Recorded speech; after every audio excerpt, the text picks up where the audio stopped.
If you want more definition in your legs and your core, you should incorporate this exercise. Let's get started. So for demonstration purposes, I have an empty barbell here, and the movement we're gonna be going over today is the back squat or the barbell back squat. Now, when you're typically lifting the barbell, it's going to be in a rack position. You want that bar on the shoulders. There are a couple different variations of the squat. There's the high bar, the low bar, the box squat. Then of course you get into kettlebell dumbbell, there's other variations. But just for purposes for today, this is me going over the high bar back squat. The bar is gonna be on my traps. I'm gonna have my hands close to my torso like so. I'll like palms and fingers all facing forward versus this. That allows me to be a little safer if I'm trying to bail that bar if it's heavy loads. In this setup position here, I'm gonna have my feet underneath my shoulders, toes turned out slightly. I wanna think of pulling my elbows down towards my body, squeezing them into my torso. As I go to squat, I wanna take a big breath in, and as I brace, I'm gonna press my knees over my toes, my hips going straight down, getting my hip crease below the top of the thigh. That is essentially the end depth of your range of motion here. And then you're going to stand.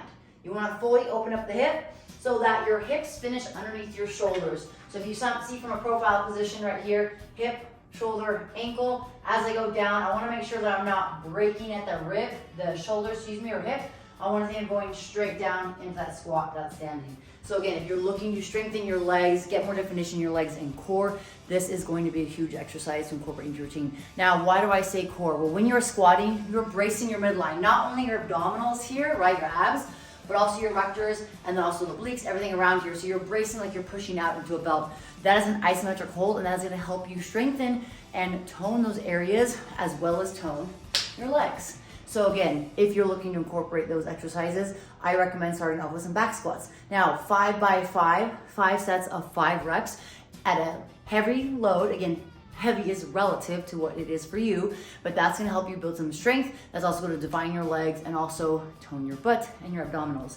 Now, if you don't have a barbell, there are some substitutions like a dumbbell, kettlebell. I'll show you guys some variations before that, or here in a second. Before I get though, if you guys are looking for a great shoe to squat in, the GoRuck Ballistic Trainer is a go-to for me. It's what I'm wearing right now, and of course, that's on my foot, but this is the GoRuck Ballistic Trainer. It is a perfect shoe to squat in. It has a stable base, a secure heel, comfortable midsection, but also toes. Toe box is very comfortable, so your toes can spread slightly. So if you're trying to squat, you want to be intentionally having contact from the toe to the heel. So perfect shoe to squat in. Highly recommend it if you guys are looking to check them out. The link is below. There's a code GOMARGO that you can utilize. If you have any questions, again, leave a comment below. All right, let's go over the variations for the dumbbells and the kettlebells. Now, if you don't have a barbell, like I said, you could use also a sandbag. That's also another option. You could use a kettlebell. I'm gonna grab a light one just so you guys can see for demo purposes. In the kettlebell squat, you wanna grab the handles here like a goblet squat style.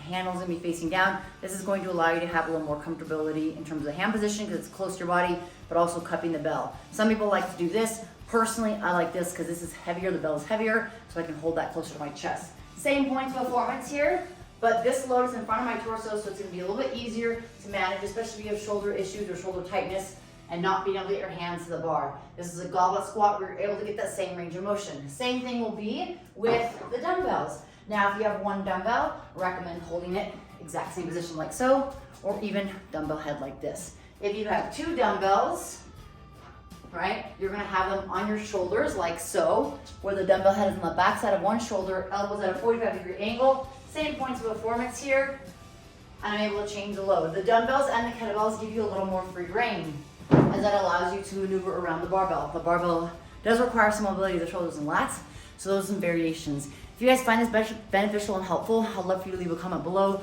share with others. If there's something specific you have in terms of strength training, in terms of getting a little bit stronger, or different rep schemes for the back squat, or variations of the squat, please feel free to leave a comment below, and I will see you soon.